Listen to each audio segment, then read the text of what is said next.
اے امام احمد بن حنبل رحمۃ اللہ علیہ کا ایک اور حوالہ المغنی لابن قدامہ 8واں جز جہاد دے مسائل. تو جہاد دے مسئلے چایا قال احمد لا يعجبني ان يخرج مع الامام والقائد عرف بالهزيمه وتزيي المسلمين. جے پہلا ہی پتہ لگ جائے نا کیا مسلمانوں دا سربراہ جڑا فوج لے کے جا رہا نا کافراں نال جنگ کرن انہیں جانا ہار مسلمانوں نے شکست ہو جانی ہے. امام نے فرمایا مینوں بالکل نہیں پسند کہ کوئی مجاہد ادھر جائے. وہ بے وقوفی کر رہا مجاہدہ نے انکار کر دینا چاہیے بس یہ ہر لی نہیں جانا یہ کوئی شاعت نہیں خواہ مخواہ دی موت.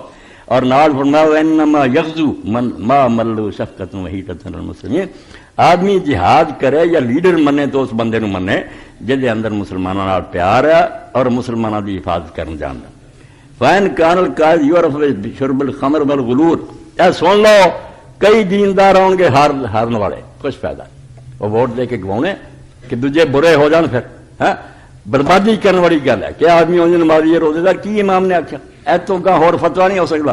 آندے جے تو جاننا نہ کسے پاس حلال شراب پین چ مشہور ہے والغرور اور مال غنیمت ہڑپ کرنے تو سارے تو اگے ہے یقضا مال او دے نال جہاد کرو جے سمجھدے بے نے جت جانا. انما ذالک فی نفسی اے او دا قصور اپنی ذات تک. وہ شراب پیندا یا مال غنیمت یہ اپنا گناہ ہوتا مسلمانوں نے جتاؤں نا فتح تو ہوندی ہے.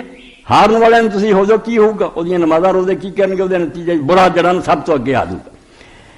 قال النبی سے بیروان نبی صلی اللہ علیہ وسلم رسول کریم کی حدیث کا حوالہ دیتا حضور پاک خود کیا گیا ان اللہ لا یؤید ھذا الدین بالرجل الفاجر.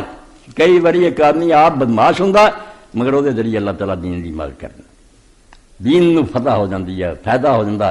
وہ سبا سالار آپ برا تو برا ہوگا مسلمانوں کا بھلا کیتا نمازی دیندار چلا گیا بیڑا کر کے سارے مروات تے کوئی فائدہ ہوا